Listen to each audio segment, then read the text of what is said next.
Josh and Frankie. What a couple of dumb shits.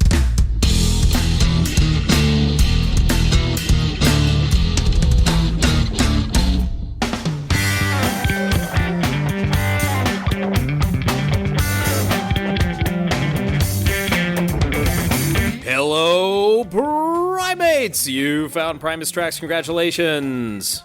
Of course, there are other places to find us if you so desire. We are at Primus Tracks on Instagram, Facebook, and Threads. primustrackspod@gmail.com is the email address. I am Josh. I used to be the owner of the world.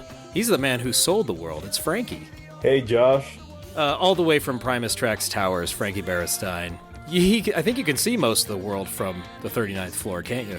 And from our chopper as well. From the chopper. You'll notice when you're up there in the chopper, the horizon is flat. Mm-hmm.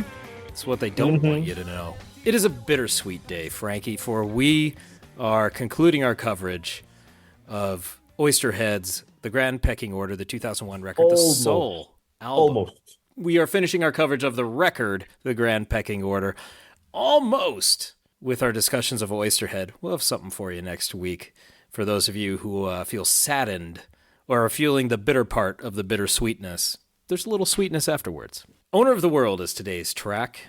We have a couple pieces of miscellaneous debris.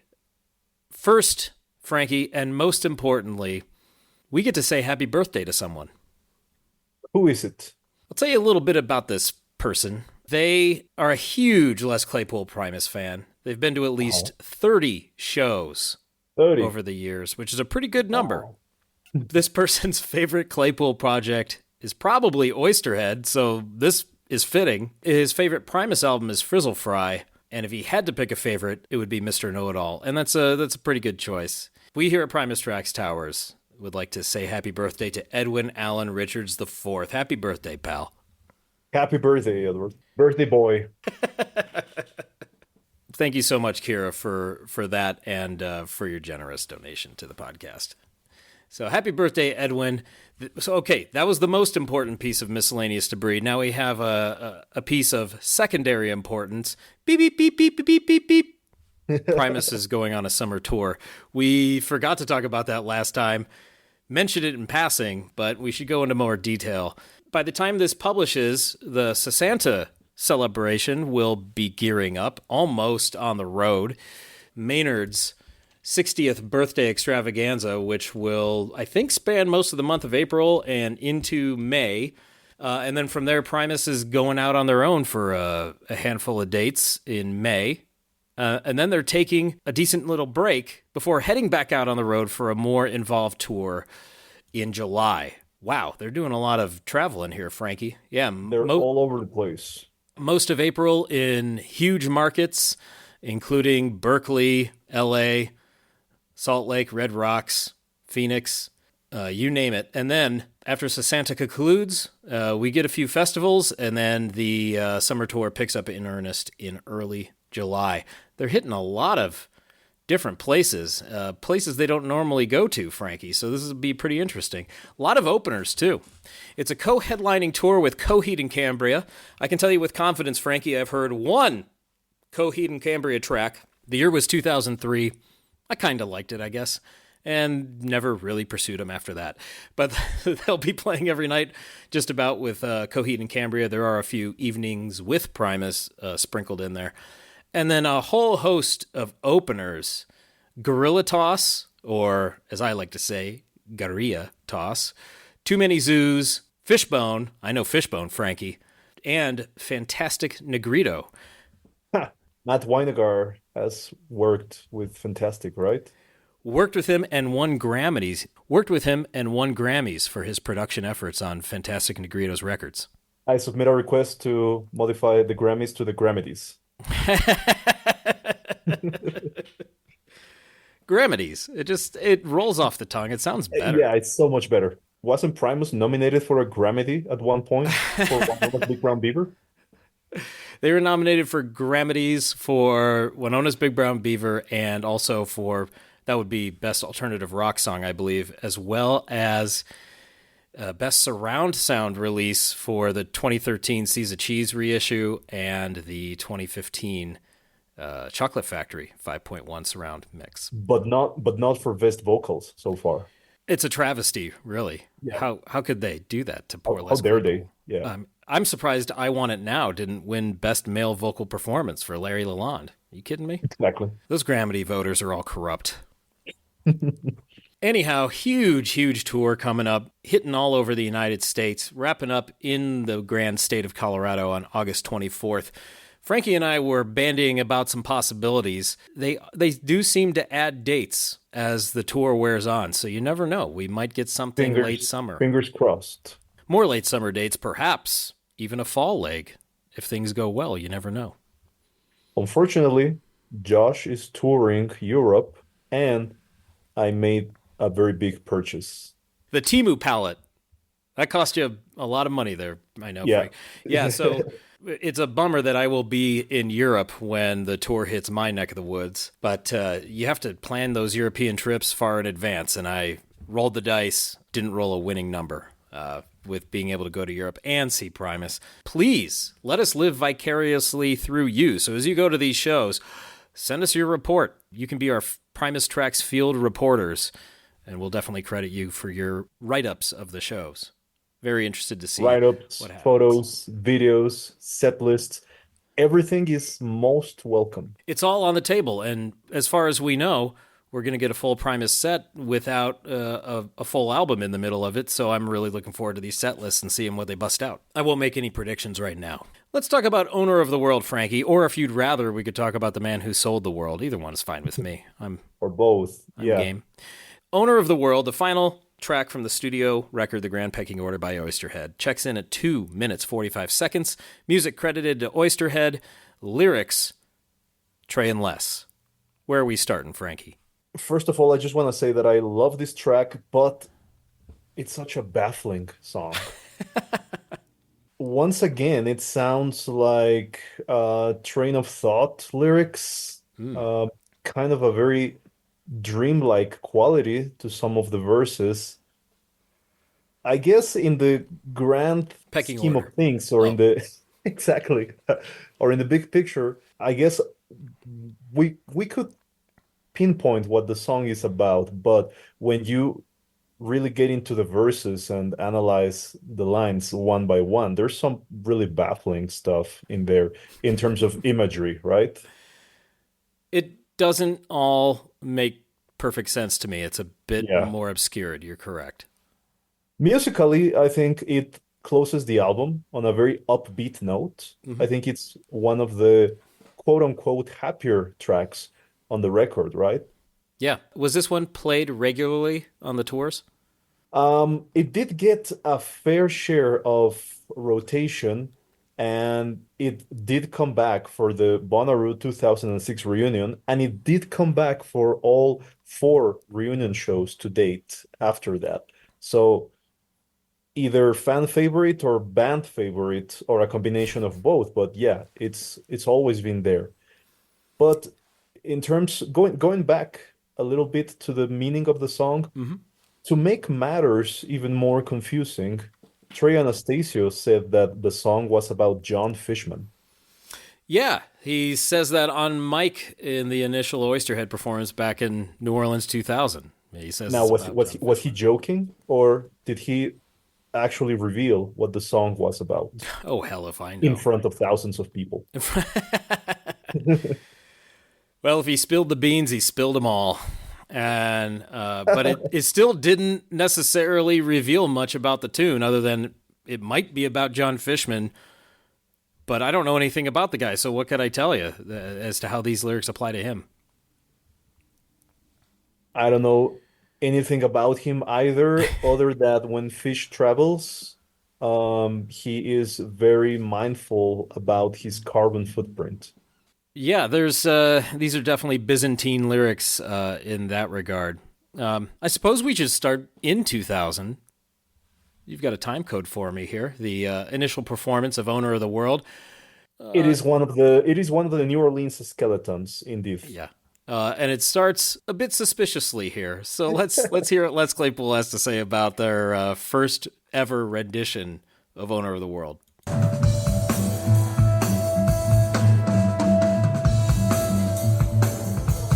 So, you know, I'm a bass player. I don't know if you've noticed. I am a bass player. And as a bass player, especially as a bass player that spent his formative years running around in the 80s, I look at this man back here and I say, Jesus fucking Christ! I get to play with Stuart Copeland! I get to play with Stuart Copeland! You don't get to play with Stuart Copeland! At least not today! I get to play with Stuart Copeland. And Stuart Copeland, he's a fiery man. In fact, I can honestly say he's one of my biggest musical influences. Cool Trey sound there. But you know what? Stuart? You're playing the wrong damn song. Oops.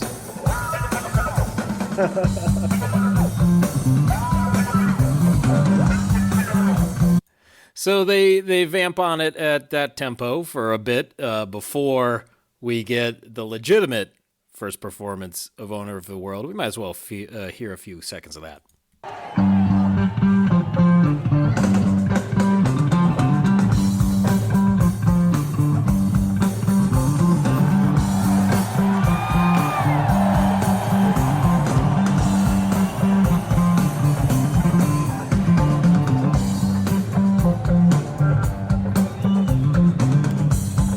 It's there. It's a very tentative sounding version of of Owner of the World, as any of those initial compositions, I suppose, would be. It's such a happy track, right? Yeah, that's to me that's a very Paul McCartney sounding bass line because it's a bit bouncy. That's the first iteration of Owner of the World, of course, extracted, tightened up, and finalized for the record. How about a listen of the final version? We're going to hear the introduction, and then we're going to hear that wonderful build towards the end.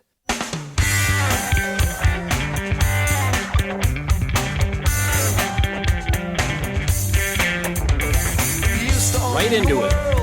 He used to be the one, like 100 hungry dogs in heat. I sit up all and rum, grinded, sipped and washed it, dried it in the sun, but his heart just wouldn't buy it, and his feet began to run. I like this chorus. Used to be the owner of the world. Used to be the owner of the world. Used to be the owner of the world. Used to be the owner of the world. Used to be the owner of the world. Used to be the owner of the world. Now he's just another man who used to be the owner of the world. I like how that builds in that chorus. That bass lick's pretty great during the main bass lick as well as during the building of the chorus. He's laying that Les is laying that foundation, and it's a really fun song. This one it's funny because sometimes I don't have much to say, but this is a fun, pleasant, upbeat tune. I like it. It's Quite bouncy, right? It's a sunny day song. Absolutely. Yeah. This is one for strutting on the first warm summer day, once you've finally broken through to the good weather. So that one, that's the introduction. There's a couple guitar flourishes and solos in there, and then we get a really nice build at the end. And I do love the contrast of their two voices as they call and respond and then finally unite for the last, now he's just another man.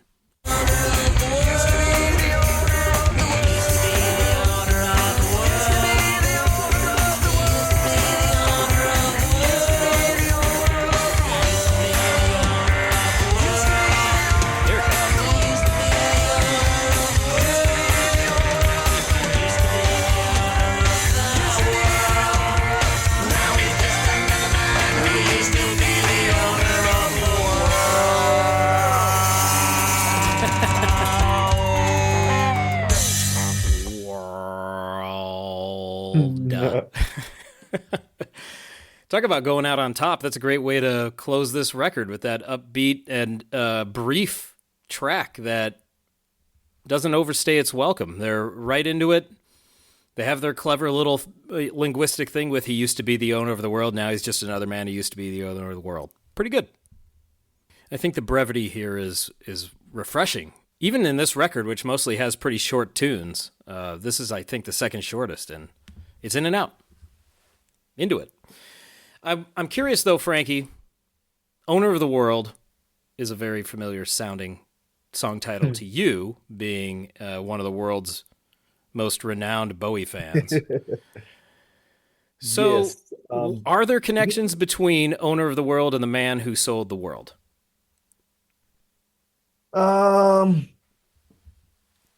that's something that has always been on my mind since I first heard the Oysterhead record. I mean, tracing back the inspiration for Bowie's song, some portions of his lyrics were based on a poem called The Psychode, which goes as follows. As I was going up the stair, I met a man who was not there. He wasn't there again today. I wish that man would go away.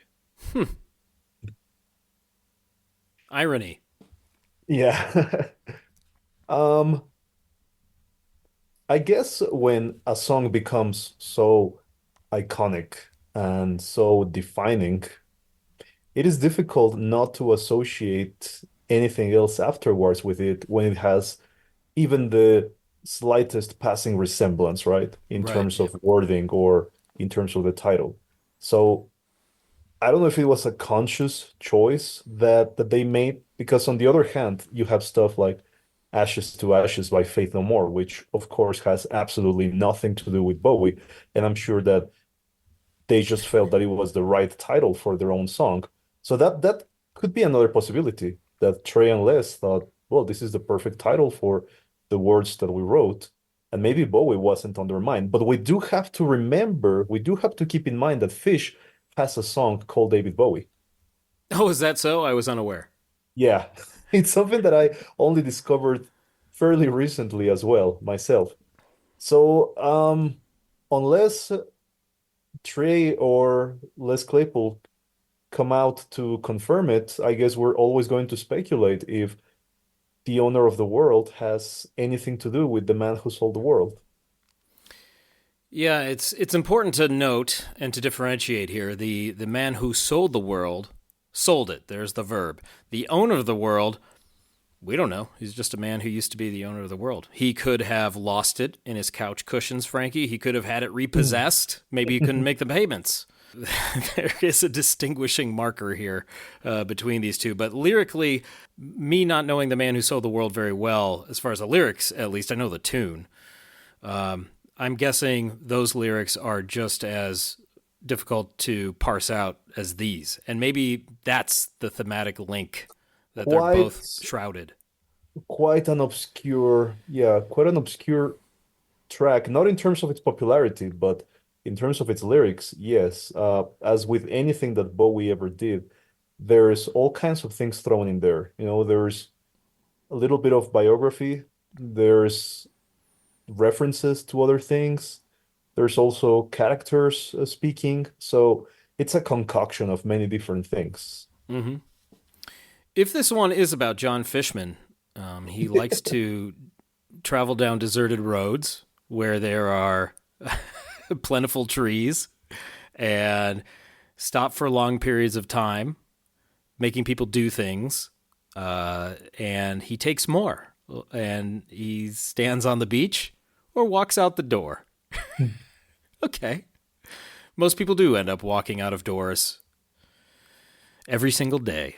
So there's, it just seems like the owner of the world was not comfortable with being owner of the world, and he had to get away from it. And that's a bit about all I get from the lyrics. But it's catchy. We have a precedent with pseudo-suicide, right? About career suicide. Oh, so are you going to draw a parallel there to maybe a musician who once was on top of the world? Or, Exactly, exactly. Do you think it's a possibility? well, if this is about John Fishman, did he have a fall for musical grace? Because I'm unaware, but We will need our resident fish expert. I can't speak to that. But I do wonder maybe that was on their minds. It could be a companion piece to the man who sold the world, a person who used to be on top of it all and then for one reason or another no longer is. And, Yeah. nobody stays on top forever anyway, so it could just be about the inevitability of that prospect. But I might be grasping at straws. Let's take a look at those lyrics. Like 100 hungry ducks in heat on Cinnabar and run. What do you make out of that? One dog in heat is annoying enough, so 100 of them would be pure chaos. Cinnabar is a mineral, I think. It rings a bell. I don't think it's anything consumable. Rum is fairly obvious, but cinnabar. Yeah, then the next part, ground and sifted, washed it, dried it in the sun. Sounds like the world is his favorite t-shirt, maybe. But his heart just wouldn't buy it, and his feet began to run. He was not comfortable where he was. He got away from it all, right? My heart wasn't into it. I had to go. Yeah. Yeah. And then we get our chorus, and then we get that down an empty highway past sycamores and oaks, those big old trees. It's funny because they kill the rhyme scheme, too, by going with down an empty highway past sycamores and oaks, then stop for several hours. The things he made us do. What I'm completely lost there. So Who knows? why 7 hours? I mean, 7 seconds on pseudo-suicide, and now 7 hours in Owner of the World. What's going on with 7? Well, the number 7 has loaded symbolism throughout European history, of course, and probably in other cultures. But could just be they're choosing a number. It could be that Trey is documenting something that happened, and for some reason they were stopped for 7 hours and had to do unspeakable acts or things he didn't want to do. Yeah, the Owner of the World liked always taking more, standing on the beach or walking out the door. I love that line. Because it reminds me of one of my favorite films ever, The Andalusian Dog by Luis Buñuel and Salvador Dalí. At the end of the film, one of the main characters walks out of her home, and she walks into the beach to meet another of the characters. So that combination of things always reminds me of the movie. Ah, very good. I didn't have a cultural touchstone for this one or any reference point myself other than the Bowie tune. That's a fun one. I like that. I don't know what else to say about these lyrics. They remain shrouded in mystery, and we could be cheap and pull up Song Genius or something and hear other people's interpretations, but what fun is that? I can say I have been part of a road trip that broke down on the side of the road, and you do just sit around waiting. And so it can feel like 7 hours, but or when somebody else is driving and they say, we're going to go see this thing. And you go, I don't want to go to that. And you got to go to the museum. You have to go to the roadside stand, what have you. So it could just be that when they're driving around in the tour bus or the van, Trey was at the whims of somebody else. Or maybe that's Les's lyric, that he was at the whims of somebody else who wanted to go see some stuff. It had to be way out somewhere because it was down an empty highway that was tree-lined. We don't get much. There's not much of a narrative happening in this one. But once again, it's a fun, pleasant, upbeat, sunny day strutting song, and those lyrics don't necessarily have to mean much when the music is providing you that energy. Agreed.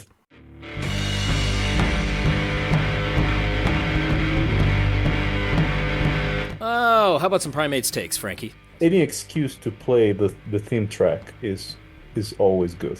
Maybe the Primates have some insights on Owner of the World. If you would like to hear your take on the track up for discussion, read right here on the podcast, patreon.com/PrimusTracks. The universal constant is I will post a thread regarding the tune that's coming up, and you put your thoughts right there.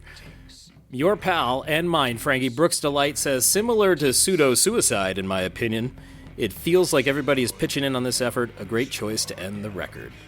Jordan Kahn, our resident fish expert, who may be able to weigh in with some miscellaneous debris on the lyrics to this tune next time, says, September 29th, 2000, Las Vegas. After a high-octane fish show with Kid Rock, my brother and I and our crew went to Mandalay Bay for a very sold-out Frog Brigade show. Following mind-blowing Floyd-heavy sets, the Birthday Boys emerged with Stu for this track as the second-ever Oysterhead performance. It was one of the best nights of my life, but now I'm just another man who used to be the owner of the world. Owned the world in that moment when he saw that performance. And maybe that's where they're going with the lyrics. Everybody's the owner of the world at some point. You just feel that powerful. Eric in Australia says, I always felt that Owner of the World is out of place on the record. It's an upbeat finale regardless. Frankie, if you had to boot one track from the Grand Pecking Order for not being stylistically consistent or spiritually consistent with the band, which one would you omit? Oh, wow, that's a tough one. It might be sacrilege to ask you that question. So a track has to get booted because it is not coherent with the rest of the record? Sure. Which one would you remove? Oh, gee. That's really tough because, Yeah. I mean, each track for me is irreplaceable. And I say this with a very heavy heart because I really love that song, but I guess if one had to go, perhaps Radon could leave because it's probably the most Trey track without intervention of anyone else, right? I guess that's your Les Claypool bias showing, Yeah. which we openly acknowledge, right? That's where we came from. That's a good question. I thought for 6 seconds about this, and the first track that came to mind was Wield the Spade, but then I would never get to hear Nicolae Ceausescu. and I don't want that to be the case. So Wield the Spade stays. I suppose Radon Balloon or Birthday Boys would be on the chopping block. The thing about Will the Spade is that it's a Stewart's thing, but Les is singing on it. Trey is doing backing vocals, so it's like Stewart said, "Hey guys, come be on my track." Yeah. Whereas Radon Balloon is Trey basically saying, "This is my track, right? So I don't need you guys." That's what it sounds to me. You play this and you play this. It does Yeah. sound, it does sound prefabricated, I suppose. So there you go. Thanks, Eric, for inspiring that question. That's sure to anger some, annoy others, and amuse us. The Birthday Boy, Edwin Allen Richards IV, says Owner of the World is solid. It's just a good song. And that's, now he's doing the distillation for us, the Primus tracks for the listener in a hurry. The chorus is catchy and fun to sing along to, he says. Everyone seems to shine together. He doesn't say, though, whether they're crazy diamonds. Les and Trey's alternating vocals in the chorus complement each other so well. It's the song that, as an ender, feels like a great summary of a monumental record. Now I'm sad Oysterhead is over. Let's hope they hurry up and announce another album. I thought I would hear whooping and hollering from Frankie, but for the record, he did cross his fingers on camera. I'm torn about that because if they tour again without a new album, I get to hear the entire album live. If they tour in support of a new record, there are songs which I'll probably never get to hear again. I see your conundrum. Good vibes, Frankie. That's all I can give you. I don't know what to say. Abrazos! And finally, Anthony Del Preet, go Bills, says the Owner of the World is my least favorite on the record, but somehow occupies a nice space closing the record. If we had polled everybody on these tunes, I wouldn't have expected Owner of the World to be at the bottom of too many lists. It's a very lovable track. It certainly is to me, and I obviously recognize that tastes differ with the individual. But honestly, I wouldn't have pegged this one at all, really, to be at the bottom. But that's the beauty of opinions, and so I'd love to hear people out on that. Thank you, Primates, for your takes. Thanks, Primates. Much appreciated. Live cut time. All right, where are we going this week, Frankie? Oh my word. Back to Colorado. Yeah. Just to switch things a little bit. If you've been listening to all of the Oysterhead episodes, I would not fault you if you believed that Oysterhead had only ever played 4 live shows. May 2000, 2 in Colorado, Atlanta, and Scranton. Back to Colorado. February 14, 2020. Love was in the air. Used to be the owner of the now he's just another man who used to be the owner of the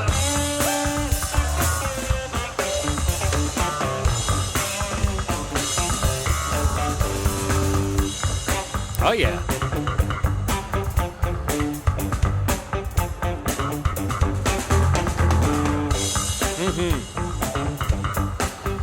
You know, I did not comment on Stu's drumming yet, but I do like his drum pattern on the studio track, and then, of course, you can hear it nice and clearly there. It's a pretty cool one, and he's given a lot of fun fills there.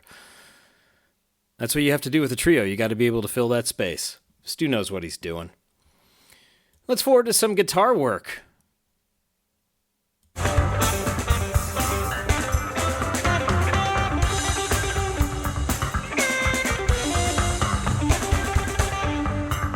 Stop, start again.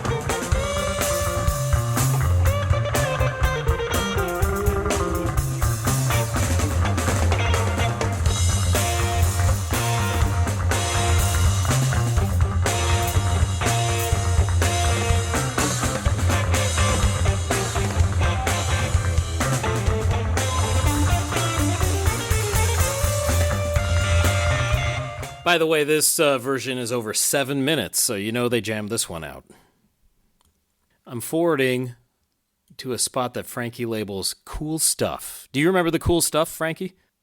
I just remember that it was worth highlighting. Okay, give me a signal when you hear the Cool Stuff.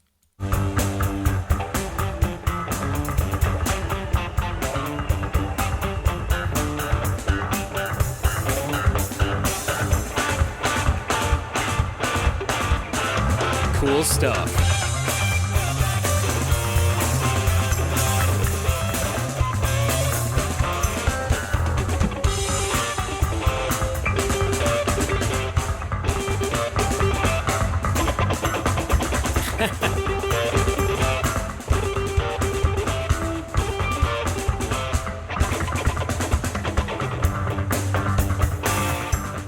Nice. They're having fun with the track. Definitely. Yeah, they tried to get those rolls in there, for lack of a better term, those nice stop starts. So they're having fun on Valentine's Day with Owner of the World. Then they come around the next night, Frankie, in Broomfield, Colorado, and bring it again. Fasten your safety belts. It's time to get in the jam vehicle.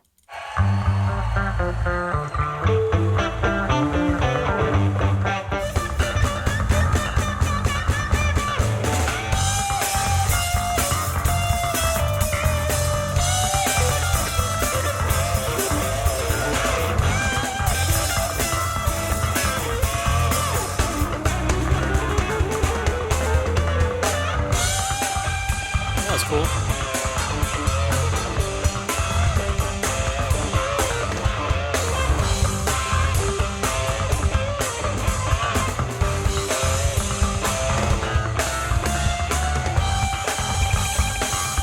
I gotta say, the groove Les is laying down is super funky, and I really like it there. I would love to hear more of that on his records going forward. That is Definitely cool. That's a nice bass line he's playing there. All right, we're not done with the jam vehicle, so if you get motion sickness, take your Dramamine now.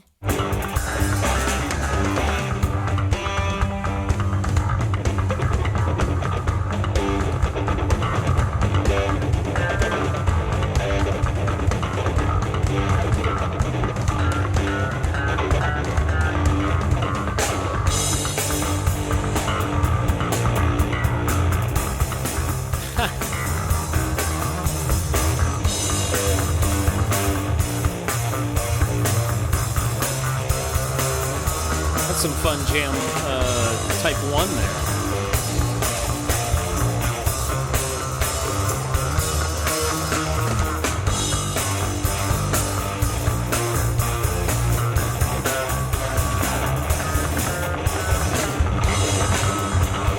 That was a fun build within, of course, the structure of the tune. Sounds familiar. So they're having a lot of fun with this one live, and I think that tempo is what drives it. They're having a good time with it. This would be one for you to catch live, Frankie. You do need to see Oysterhead. I think you'd enjoy it. I'm underselling it, of course. I think your head would explode. Totally. It would be a highlight for sure. Well, I want to throw this out to everybody. First, I suppose I should say, owner of the world, what the hell happened? You've been tracked. I should toss this out there for our primates, Frankie, which is, what is your lasting takeaway from the Grand Pecking Order? Maybe for you, where did you see the three principals go musically afterwards? Where do you hear Oysterhead elsewhere? I don't know if anybody does. However, but what's your lasting impression? primustrackspod@gmail.com. I would love to read a few of those next time. Surprise! There's a surprise coming. Yeah. Let's save our takes on... For the last episode. Yes, let's save our opinions for the next episode. Agreed. On our Oysterhead takeaways. But I'll put out the call now. Primates, your Oysterhead takeaways. Do you need another record? Do you just need to see them live? Do you need them to play your town 5 nights in a row and not repeat any tracks? Let us know. The question is, are you still floating, Josh? Oh, I'm never coming down. I am pure helium. Primates, primatrons, listeners, good people of Earth, thank you all so much for listening and for your support. Later days. Willie Mays. Yeah.